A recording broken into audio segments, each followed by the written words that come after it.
आज नई सदस्य से गणतंत्र दिवस फिर आया है। कोरोना को मात देकर न भारत का सृजन कराया है, न परिधान बसंती रंग का माता ने पहनाया है। भीड़ बड़ी स्वागत करने को बादल झड़ी लगाते हैं, रंग बिरंगे फूलों से ऋतुराज खड़े मुस्काते हैं। धरती माँ ने धानी साड़ी पहन श्रृंगार सजाया है। गणतंत्र दिवस फिर आया है, गणतंत्र दिवस फिर आया है। प्रिय साथियों, कर्मचारियों, विद्यार्थियों एवं अतिथिगण, सुप्रभात। आप सभी को गणतंत्र दिवस की हार्दिक शुभकामनाएं। आज भारत अपना 72वां गणतंत्र दिवस मना रहा है। गणतंत्र दिवस एक राष्ट्रीय पर्व है जिसका किसी भी धर्म व जाति से कोई लेना देना नहीं। इसी दिन यानी 26 जनवरी 1950 को हमारे देश का संविधान लागू हुआ था। आज ही के दिन हमारा देश संपूर्ण प्रभुता संपन्न गणतंत्र घोषित किया गया था, जिसकी नींव 26 जनवरी 1930 के दिन ही भारतीय वीरों ने शपथ लेकर रख दी थी, जब उन्होंने भारत को पूर्ण स्वराज कराने की कसम खाई थी। यह राष्ट्रीय पर्व भारतीय जनमानस को एकता के सूत्र में पिरोता है और उन शहीद देशभक्तों का स्मरण कराता है जिन्होंने राष्ट्र की स्वाधीनता, स्वतंत्रता, गौरव और इसकी प्रतिष्ठा को बनाए रखने के लिए अपने प्राणों की आहुति दे दी थी। गणतंत्र दिवस हम सभी भारतीयों के अंदर हर्ष, उल्लास और नवीन चेतना का संचार करता है और यह संकल्प लेने के लिए प्रेरित करता है कि वह अमर शहीदों के बलिदान को कभी व्यर्थ नहीं जाने देंगे और अपने देश की रक्षा, गौरव और उत्थान के लिए सदा समर्पित रहेंगे। क्या खूब कहा है। हम आजादी के मत वाले झूमे सीना ताने, हर साल मनाते उत्सव गणतंत्र का मतलब जाने। संविधान की भाषा बोलें, रग रग में कर्तव्य घोलें।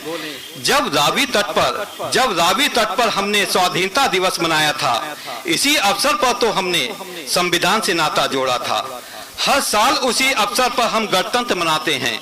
रायसीना की पहाड़ी से जब शेरे बिगुल बजाता है, अपने शहीदों को करके याद, पुनः शक्ति पा जाता है।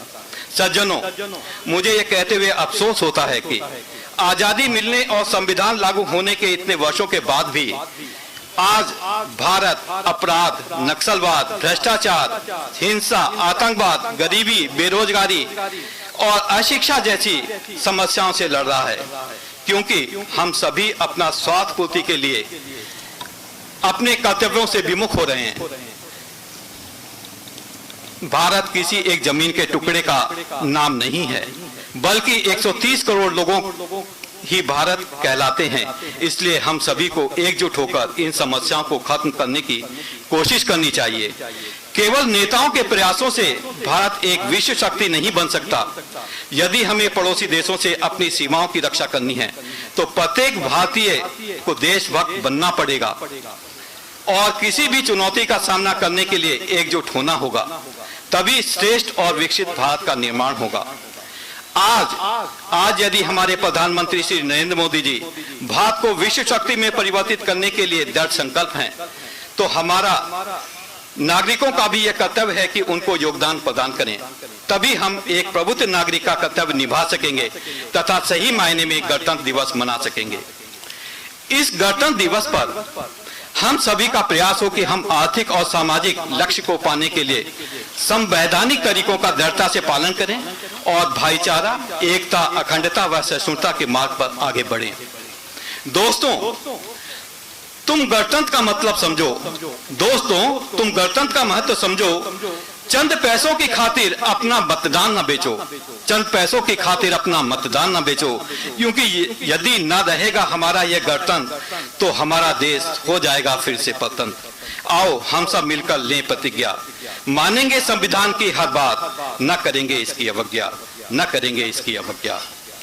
अंत में मैं कोविड-19 के समय में हमारे डॉक्टर्स, स्वास्थ्य कर्मी, सुरक्षा कर्मी एवं सफाई कर्मियों के योगदान को एवं बलिदान को नहीं भुला सकते। इस गणतंत्र दिवस का रंग उनके द्वारा और भी गहरा हो गया है। उन सभी को हम सबका नमन। धन्यवाद।